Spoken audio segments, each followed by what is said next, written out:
Hello and welcome back to the channel. Before we get to today's little project, I thought you guys might want to see some capacitors I just got in. There's a DigiKey order on this side and there's an eBay order on this side. eBay is the only place you can get these Nichicon audio grade capacitors these days. And I have been trying to restock some of the stuff I used to have but don't have anymore. What we have here are fine gold 4.7 at 50 volts. I had these for a while, then I ran out, and then I replaced them with UKT, and I ran out of those, so I just decided to go ahead and get some of these off eBay. You got to be careful with eBay, though, because you never know if everything's going to be legit from eBay, especially from these Chinese sellers, but I think I found a legit one here, so I'm trusting him for now. And then these ones here are UKZ 470 microfarads at 25 volts. I'm just kind of building up another stockpile of the really good stuff here. I have these at 220 microfarads as well, and I've got two of those installed in my 680ZX, but unfortunately because the UKZ parts are so big, they don't really fit that deck. They have to be standing like half an inch off the board in that deck. So they're not really a good solution for customer decks at the present time. Otherwise, I would use the UKZ parts again in the 670ZX. But they won't fit there either, so I'm going to have to go with fine gold on those. I still have some fine gold left from DigiKey back in the day. Now, in terms of what we've got here, I have been going through these Panasonic FR 2200s like you wouldn't believe, so I ordered a lot of them this time. Maybe now I won't run out so quick. And I've also restocked these EKY 6800 microfarad parts, so I've got lots of these now. And unbeknownst to me is I did the same thing for 8200 microfarads, so I've got plenty of those as well. These will not be used in the 670ZX. I'm going up to 8200 in that deck, but I just thought it'd be good to have a few of those hanging around. These, however, are for the 670ZX for sure. 5600 microfarads, 16 volts, Panasonic FR. These are to upsize the 4700 microfarad part that's in the power supply of that deck. So, Capacitor City! We have a mystery to solve today, and that mystery is what the heck happened to this deck. This was purchased in Japan not too long ago, probably a couple of months ago at this point, because I had it shipped the slow way. This is a 481 three-head deck, and this is so far the only Nakamichi three-head deck that has ever actually been in budget for me. You'll remember possibly when I started up the channel, I had this budget for tape decks. I think it was $100 for 2-head machines and $200 for 3-head machines. And I've never been able to find a Nakamichi 3-head that would fit in that budget because, well, Nakamichi. This one is an exception to that. I was surfing the Japanese auctions one day and I found it sitting there. This deck in its current state, in pieces, which is how it got shipped to me. You can see it right there. According to the seller, he was changing light bulbs on it one day. It had been working up to that point, and he saw magic smoke come out of one of the motors, I think he said, and then basically he decided to just cut his losses, give up on it, put it up in the auctions, and then sell it, where I bought it. The purchase price at that time was, I think it was a buy it now, and it was $135 or something like that. But I tossed a coupon code on top of that, so I got this thing for $122. So real cheap. And I figured at that point it was worth getting just to have another deck sitting around here with a possibly good playback head, because like I said, he had mentioned that this had been working up until that point. So maybe it works, maybe it doesn't work, I don't know.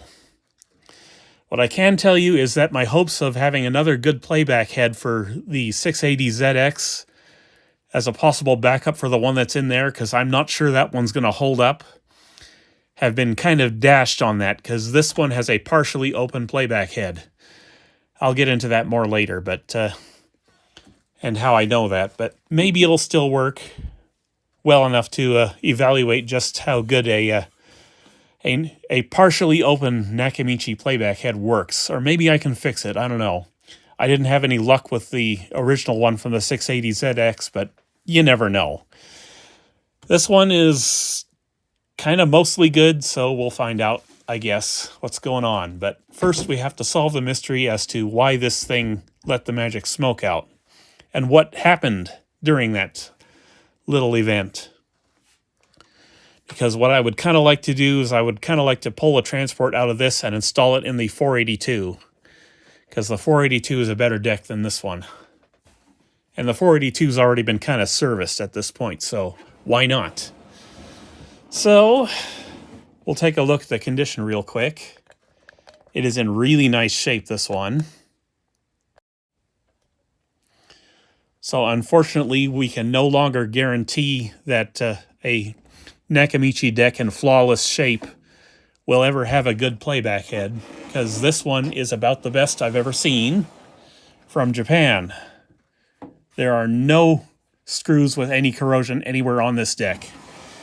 It's in roughly the same shape as the ZX9 is. So, the fact that it came down with a bad playback head anyway really makes me nervous. Which is kind of too bad, because someone contacted me the other day with a 680, and it turned out half of his playback head was bad. So I could have used this one to fix his deck, but nope, I can't put a partially open playback head into a customer deck. This one has to stay here, even if I fix it. So we got to pull the cover off, and I guess we're probably going to have to put Humpty Dumpty here back together again before we even find out exactly what fried on it. Because I do want to power this up and see if I can get any magic smoke myself. Because at the current time, I don't know exactly what happened to it. And I would like to. But as you can see, the seller shipped it to me exactly the way he ended with it, all in pieces, and got a bag full of screws and stuff here. So we'll put all this back together. Let's take a look at the faceplate, why not, while we're at it. All right, there you go. Here's the faceplate. It's in beautiful shape, but the 482 is also in beautiful shape. Well, the 482 has corroded screws here, but I can always reuse these screws on that deck. Same deal with the cover as well. So I'll just put the face off to the side and we'll see what's on the inside here.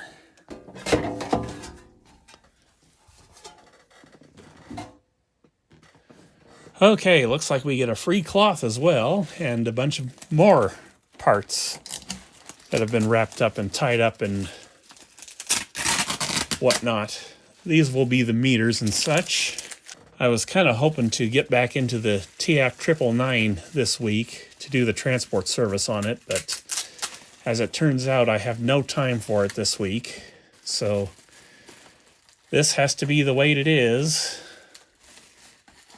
This is the only deck I've got time for this week, if I want to do a video for this week.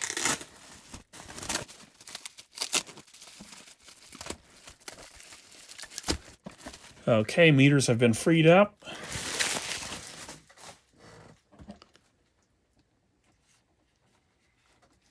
Meters look pretty good, I should have to say here. We'll route them back where they're supposed to go. Well, eventually. I'll get to that. What have we got here? Oh, this is the power switch rod. And it's broken. Of course it is. So it's got the same issue as I caused personally on my 480. So I don't know if I'm going to be able to do this very well. I'll have to wrap that with, I don't know, something. I used copper wire to fix that on my 480, but the 480 now has the power switch rod from the 482, so that is currently fixed on the 480. Anyway, I'm going to wrap this with tape, I think, so it'll stay in place, because what I want to do is I want to fire this up upside down in order to see if anything on the circuit board fries itself. Give me a second here. All right, power rod is reattached for now. So let's get over on this side and we'll pull the meters out and pull the cloth out. Yes. I'm looking for any issues. I'm not seeing any, but of course I wouldn't because the whole board is upside down. We'll get into the top side of this in a moment. We got to come up front here and we got to put this back together. I'm not worried about the lamps at all. I'm not even going to bother trying to relamp this thing. It is a part stick.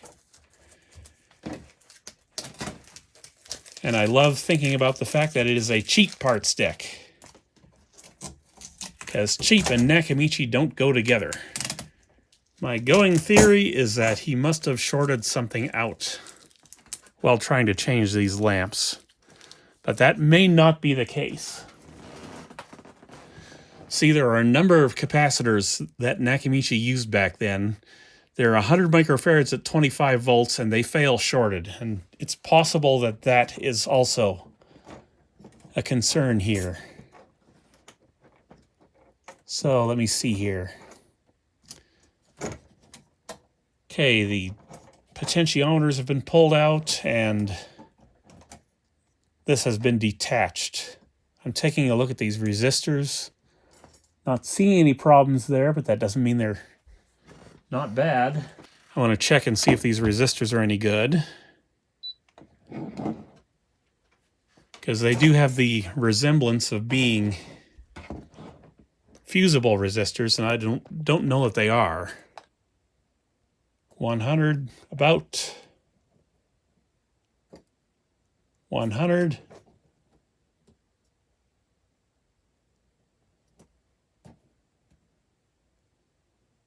And 100. Those are all good, all three of those. So it looks like he was changing this one over here for the recorder, or for the record. Yeah, that's the one he was changing.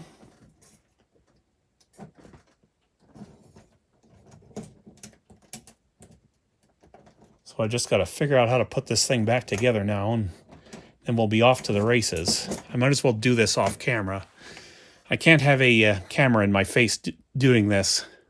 Okay, I have the control panel put back together. It's not the most fun I've ever had and still been conscious, but it is back together. There are 2 screws under each end here that have to go in to hold the switch mechanism in place.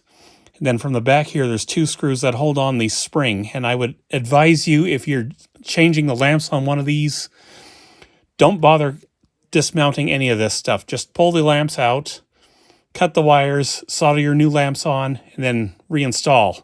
It's much easier and saves a lot of time, but I am getting this back together without too much trouble. So let me finish up here and we'll start testing to see exactly what happened to this thing. All right, how about that? Looks a little more like it's supposed to, doesn't it? This deck has very clearly been serviced before. I'll show you how I know that. We got that going on. Somebody's been doing something there. And as well as that, the eject issue has been fixed before. You can't really see it too well from this angle, but there's a... maybe you can see it through here. There's a sarcophagus in there, kind of like the way I fixed my 480 back in the day. You can kind of see it right down through there.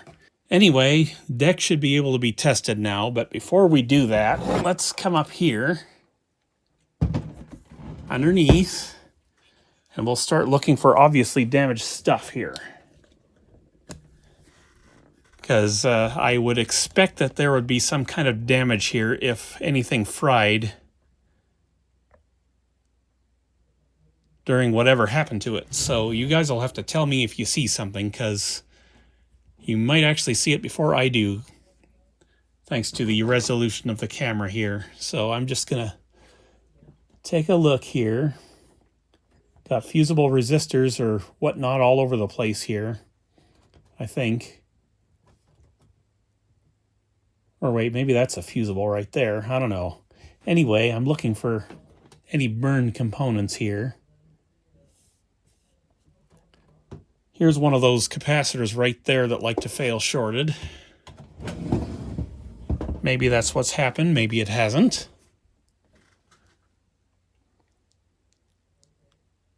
I don't see any damage around there. I don't see any damage to these regulators, which is what I was concerned about. I am looking and looking and looking, and I'm not finding much. Could be that the capstan motor just burnt out on its own or something like that, but I don't know. Which is kind of what I would expect might have happened with the repairs done to that area. There's another one of those capacitors there, and yet the resistor nearby is not smoked. I don't see any damage at all so far. So we might actually have to try and get the magic smoke to come out in order to even find anything here.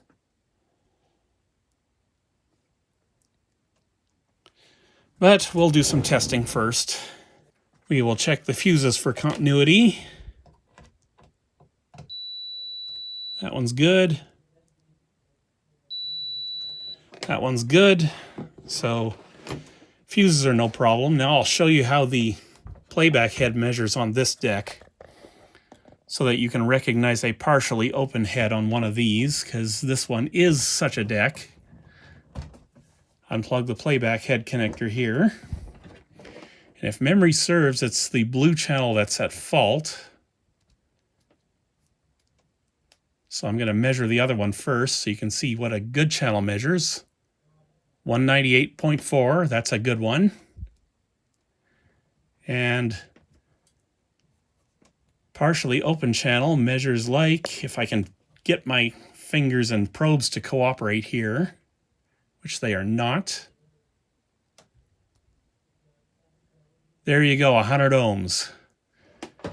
Nakamichi playback heads use dual windings for each channel. When they're entirely good, you get the 195 to 200 ohm range, and if the other winding is opened up, then you get the 100, like I just did right there. So I don't know if I can fix that or not, but I'll tell you what I'll do. I will pull the transport momentarily, probably, and we will take a look at the head with the microscope, and we'll see if we can find any I can't talk today. We'll take a look at the head and see if we can find any obvious damage that I can maybe fix. And maybe we'll get out the original head from the 680ZX as well, because I didn't check it with the new microscope camera. I just used my old one, the handheld one. Okay, power switch is off. And we're just going to jack her in and see what happens. Won't that be fun? I have power applied now. And let's see if we can see any magic smoke. Powering on now.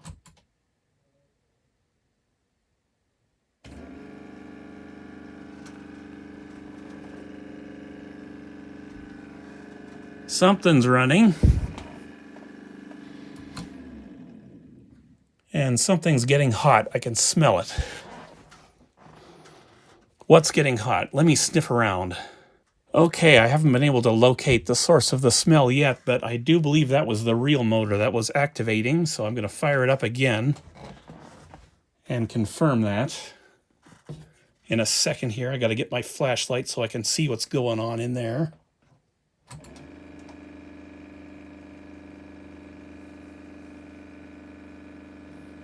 Yeah, that's the real motor, all right. I'm going to activate play mode right now before I turn it back on again. And I will see what the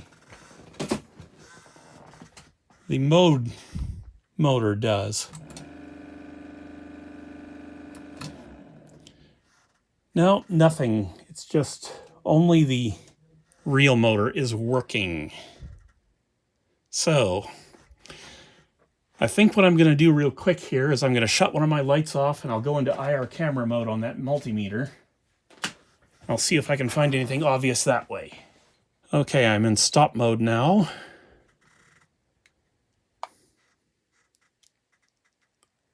I would expect the source of the problem is probably back in here somewhere.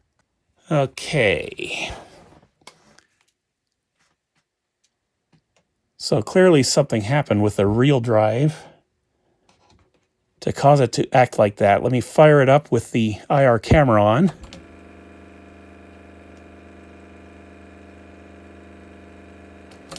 Okay, we got this thing getting hot back in here.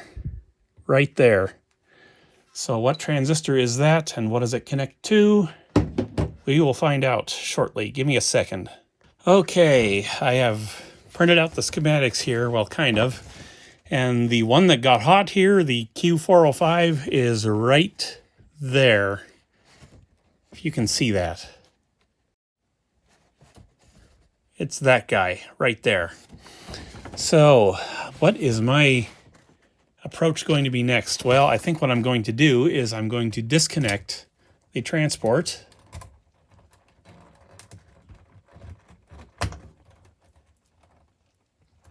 Like so.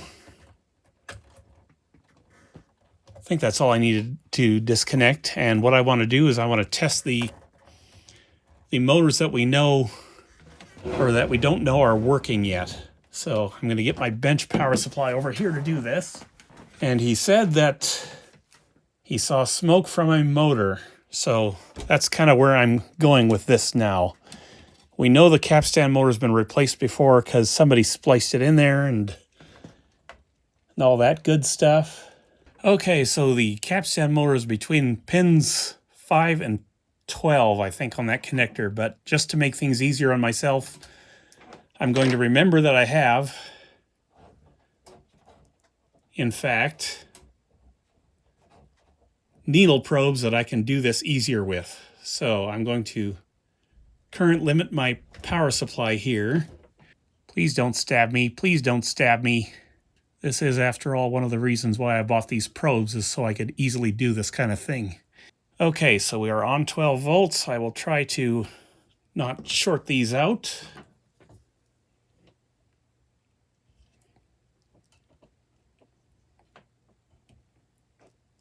Actually, I'm going to turn the bench supply off for now, just in case I do short something out here. Okay, here we go.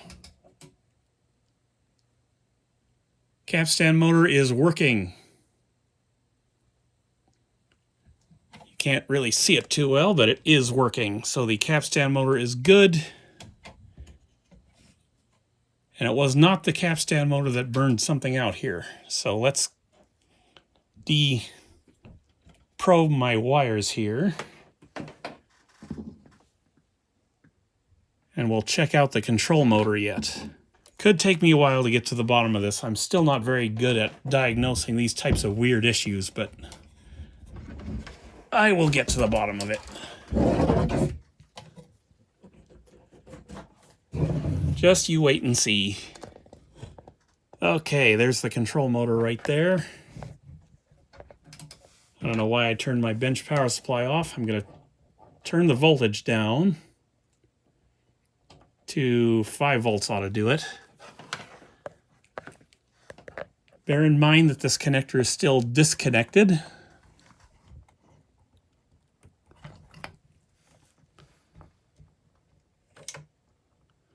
Okay, the control motor is working. So whatever happened to this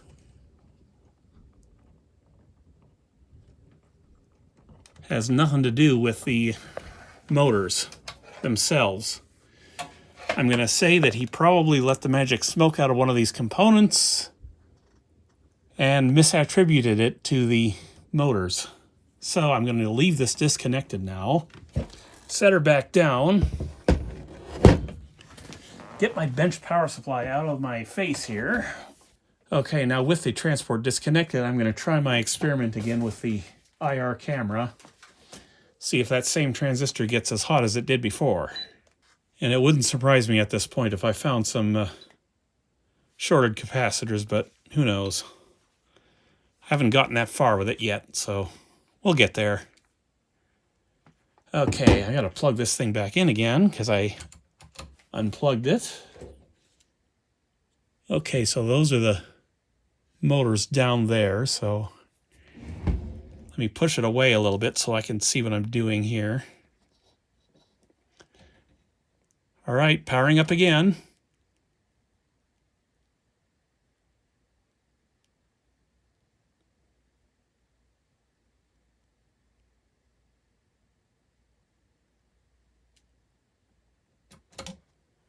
Something dead in the middle of this is getting red hot. It looked like. She's powered off now. I'm just checking for whatever that was. I'm not feeling anything. Let's see, where is this? Okay, it's further forward from that. Right there, this transistor. So that is Q428 that was getting warm that time. What does it do? Let's find out. If I can see this. Okay, there it is right there. Let's see, that comes off the emitter of Q401 and 402. That's the real drive there. Let's see, Q428, where else does that go? Goes to that switch, whatever that is, P or R. Can't think what that might be at the moment. 24 volts going to that transistor. Maybe I should check that voltage. But there's one of those Shoei 100 microfarad at 25 volt parts down there. I should check that one. C415 it looks like. I think that's the only one down in that corner.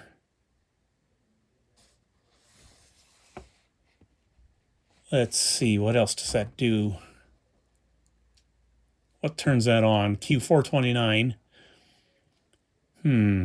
Interesting. Okay, so I want to check Q428 for sure on diode check, I think. Q429 might be working, and we want to check that one capacitor, the 100 at 25. Give me a second to set this up. Okay, we're going to check C415 first. That's it right back there. We'll see if this looks any kinds of funny on the tweezers first. If it does, we'll pull it out and see what's going on with it. Okay, can I get down in here with this?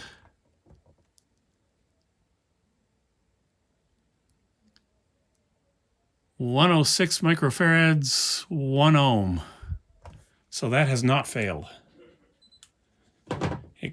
I don't think it would be shorted at that point. So let's see, what else were we going to check here? Q428, I think. Q428 is down here.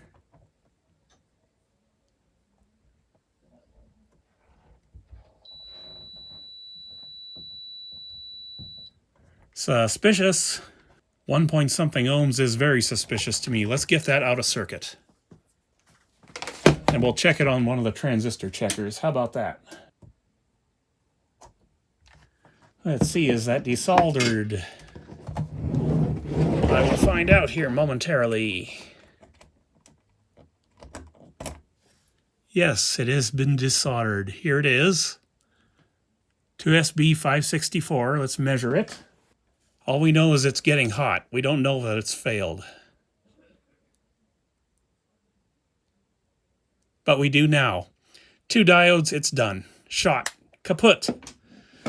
So that is one failed part we have found. And I'm not going to reinstall it because I have no intention of fixing this deck. What we are going to do is we're going to start looking for other parts downstream from that have failed. Remember, I think what happened is something shorted this deck out while the previous owner was trying to change that lamp. But what I know for sure right now is that I can take this transport out of this deck, stick it in the 482, and it will work. And in point of fact, this transport's actually in better shape than the one from the 482. It doesn't have all that plastic shrinkage. So if I really want to get this serviced right, I got to service the transport of this. Okay, let's take a look at the schematics here. 428 goes down to... oh, what's that resistor? I can't see. Everything's too dang small for me these days.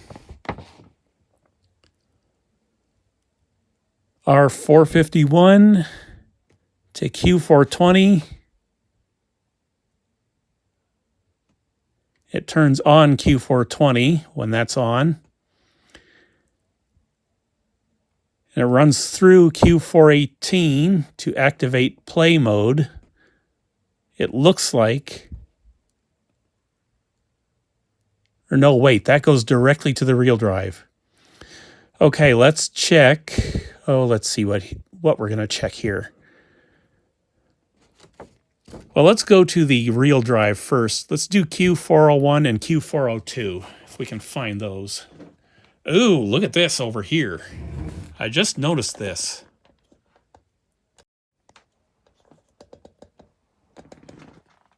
That is some nasty work right there. You think that might have had something to do with it? Well, I don't actually. I think that was a previous repair attempt. That's Q414 and 413 right there. Let's see, where's the ones I'm looking for? Dang it. Anyway, let's forget about that for now. I want to test the main regulators here. 407 and 408. That one's good.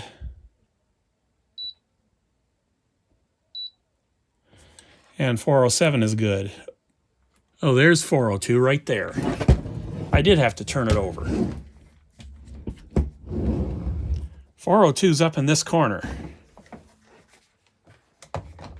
I don't know where 401 is yet, but I'll find it. Oh yeah, it's right there. Right next to that one.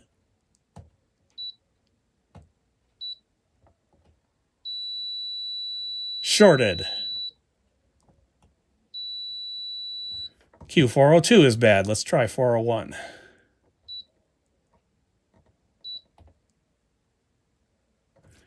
Yeah, we'll pull Q402 also, just to confirm. Can we please desolder something, Mr. Soldering Iron? Why aren't you doing it? Man, this is a bad day for me to be working because nothing's working out the way I want it to today. Anyway, that should be loose now. Let's see here. 402 is this one. Ooh, that is red hot. But it is out. Okay, we're going into the tester with it.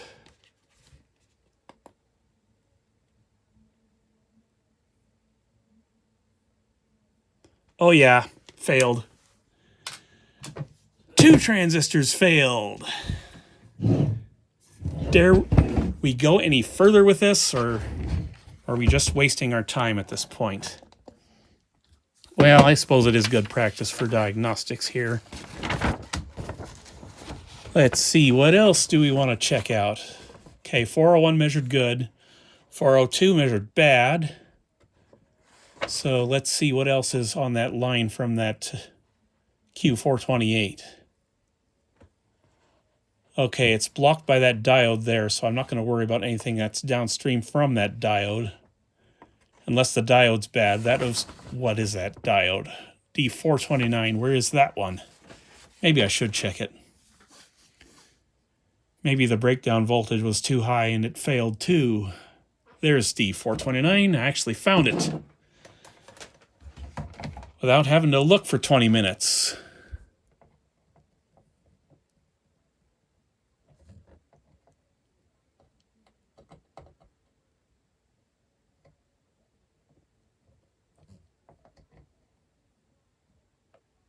Oh, it's good. I thought it might be open there for a second there, but it's not open. Okay, what next do I want to check? Let's see here. Find my blown up transistor again. Q403 we should check. It's on that line. There's a C406 on the base of that transistor. It looks like that. I'm not showing you, am I? Q403 is right there. What turns that on, I wonder? Let's see. Q420 turns that on. And what that does is it backfeeds power into this circuit here, IC402, which is on the original transistor that I thought was getting way too hot, Q405.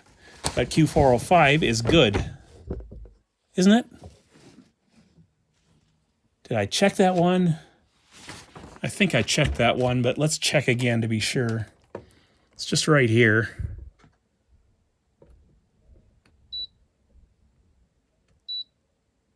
Yeah, that one's good. So that's why that was getting hot, is because all that circuit had those two blown transistors in it. Okay, so Q403. Let's find that one. Let's see, where is U403? I see it. That is to say, I saw it, and now I have to remember where I saw it. Here it is.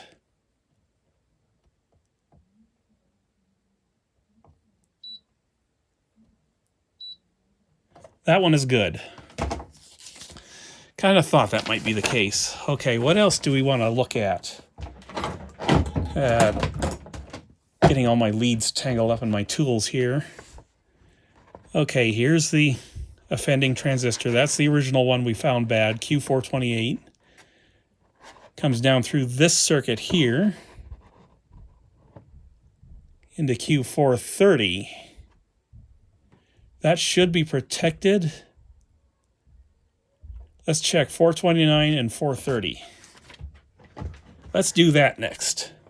I'm trying to do this one by one so I can keep things straight in my head about how the circuit is in the schematics. Oh, there's 430.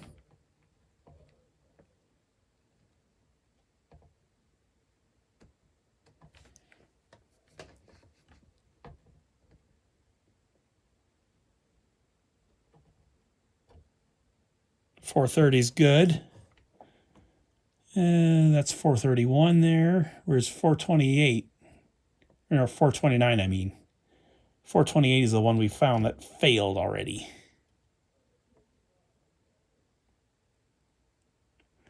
Actually, nuts to this. Let's just go through these transistors one by one and check them.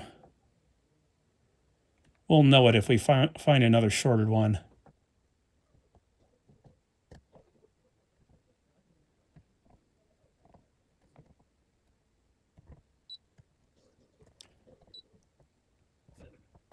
Pretty sure I already checked this one.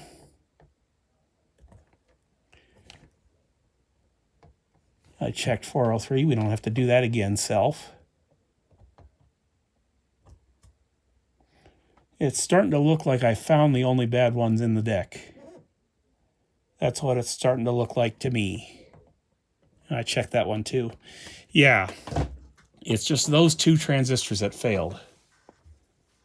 These two guys right there. I could get replacements out of the 482, but then I'm risking the 482's transistors for what? Exactly. So let us move on here. I propose. And we'll get into this transport and we'll see if there's anything that can be done with that head. I'm really interested to see what this looks like under the microscope camera, so let's do that. I'm starting to get a picture of who worked on this before, and I'm not liking that picture very much at the moment. Okay, I got something else to disconnect over here. I think, yeah. One more connector.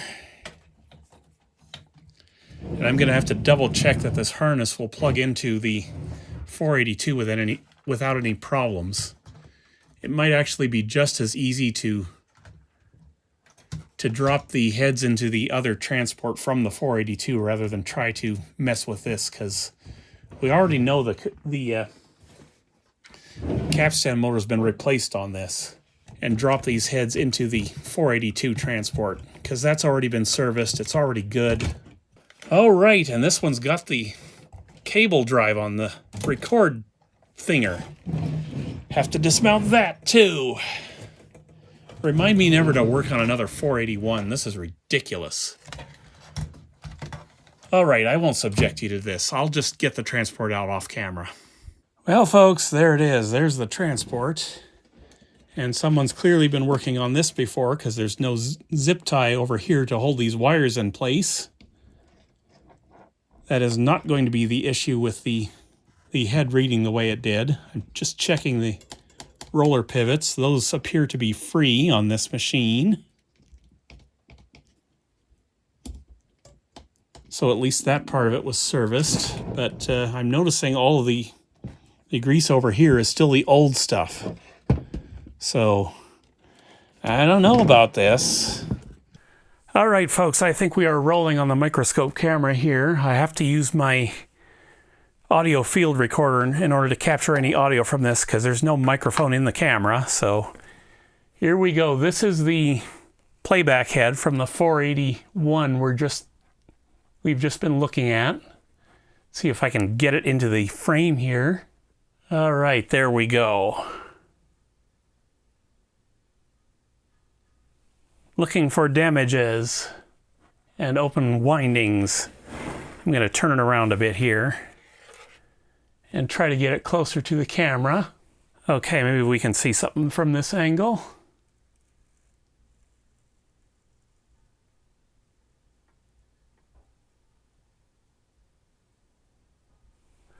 Let's see.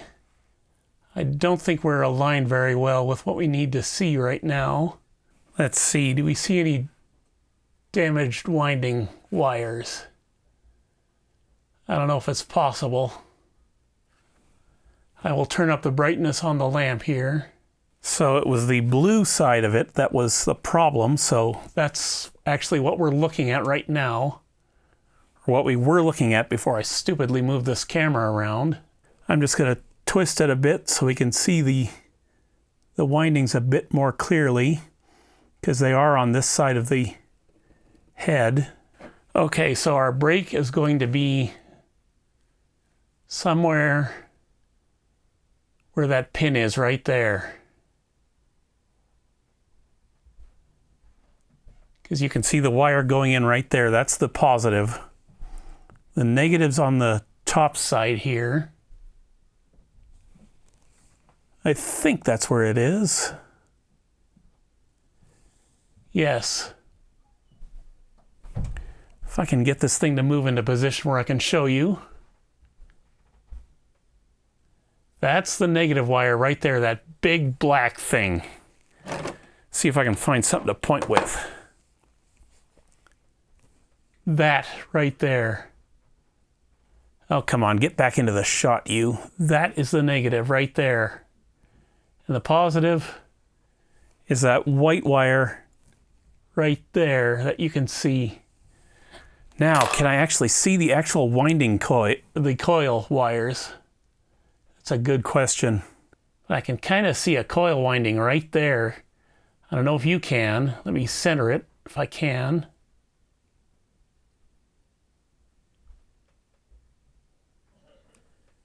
I can see it right there. Going to that negative wire. Okay, now that I've gotten that straightened out, let me see if I can point to it at all. I'm going to use one of my little swabs here. Of course, I'll bump the camera again while I'm trying to show you.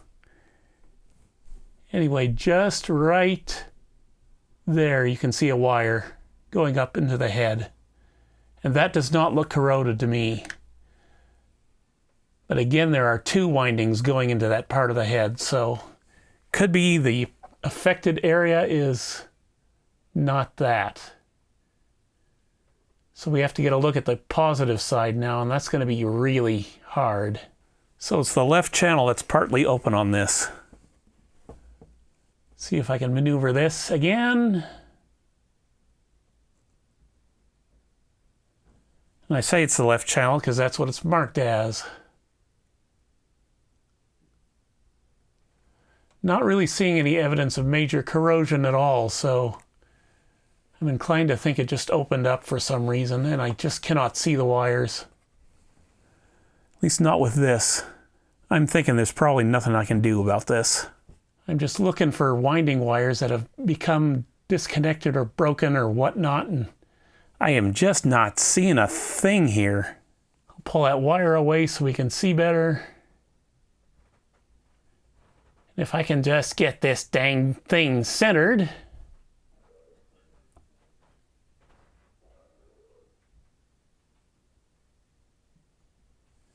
Well, I suppose that's good enough. I don't think I'm going to be able to do anything for this head, honestly. Let's take a look at the original from the 680ZX, shall we? I'm not seeing any corrosion. That's the one positive that I can see on that particular head, but let's get this other head out of the bag and we'll take a look at it. It's going to be the same deal with this head, I'm sure. It's a little bit different construction than the one we just looked at, but we'll take a look-see anyway. Looks like we've got board traces that go into the head on this one. Let me flip her around here.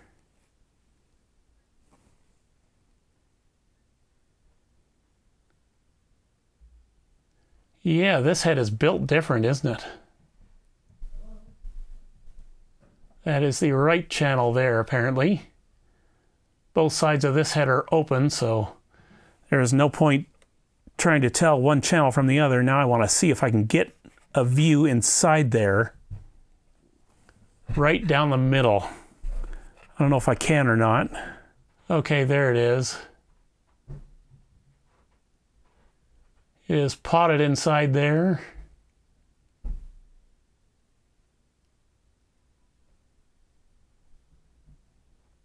Can you all see anything? Because I sure can't.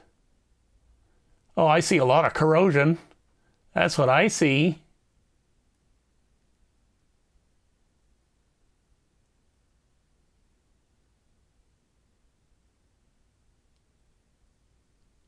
Yeah, but that is kind of to be expected from this head. Trying to get a look at the other side here. Yeah, these things are just full of epoxy and cannot be serviced. That is what I'm going to say about this.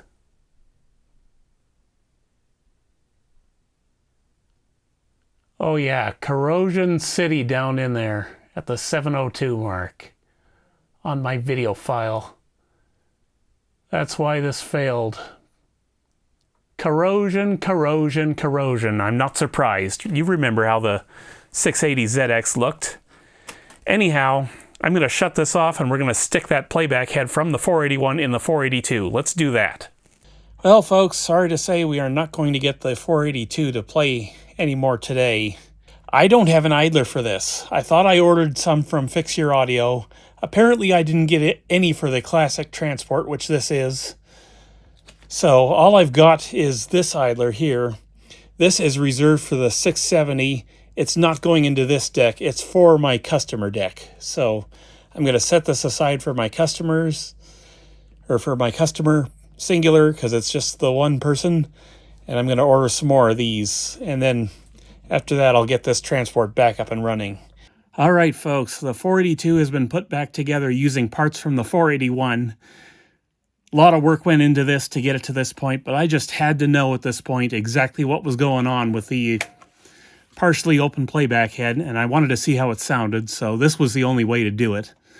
I thought about using the 481's transport because it is in better shape, but the 482's transport has been serviced, and that one hasn't, so took me literally 3 or 4 hours to get it to this point, but it's back together, and I want to see how this sounds, so let's fire it up. I think it's on. Yes, I do believe it is. Okay, I'm noticing this channel moved. And that's the side that was partially open, so maybe there is some noise getting into the audio.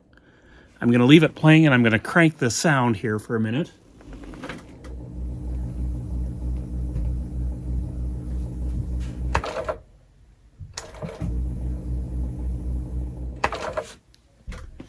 Yes, we are getting hum from the left channel.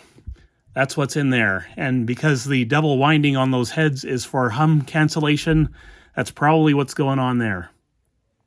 Now, this deck is still having trouble driving the cam motor. I don't know exactly why. It's been serviced, but it'll work well enough to find out what's going on. Oh, by the way, these are from the 481 as well. I just swapped over the potentiometers.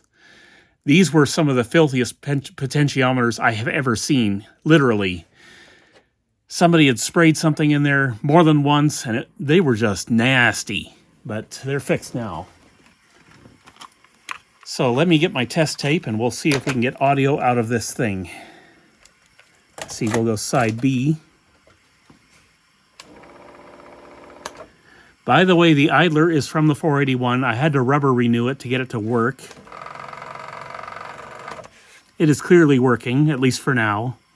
It's making noise because it had a little divot in it, but whatever. I've got new idlers on order for these decks, so I'm not worried about that. All right, here we go. Let's see what this does.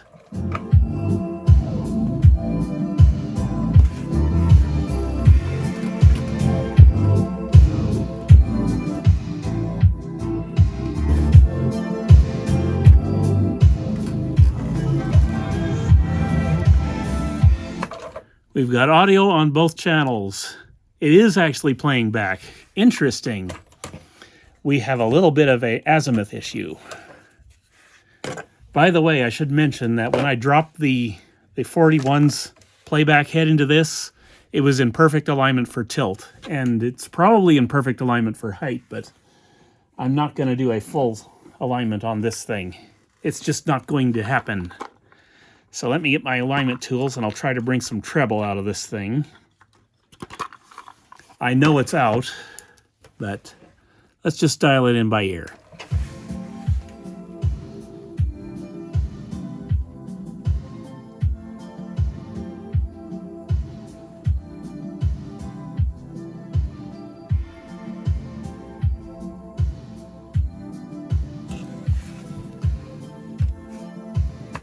And that's about as close as I can get it right there. So I'm going to say this head is kind of worn as well.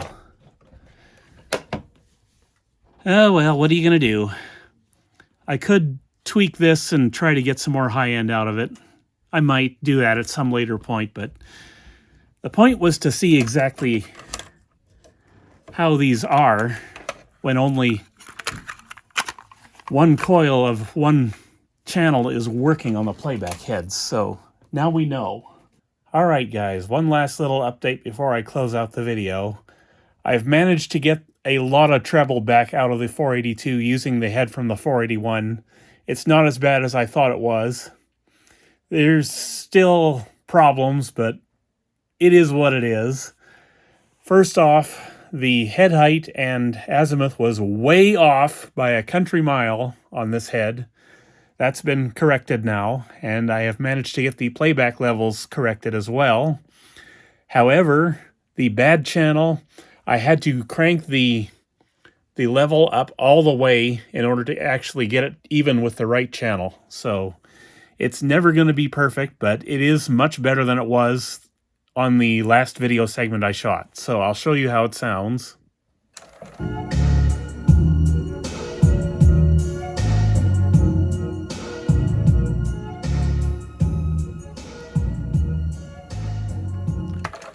So it is actually serviceable now, so maybe I will attempt to figure out what's going on with the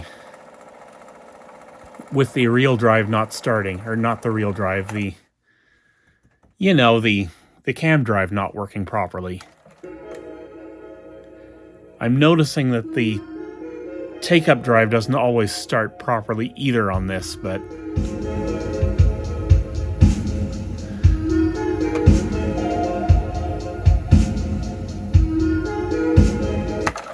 Yeah, the next step with it is for me to get it on the laptop and see what it's doing for frequency response and correct that as necessary, but not a high priority.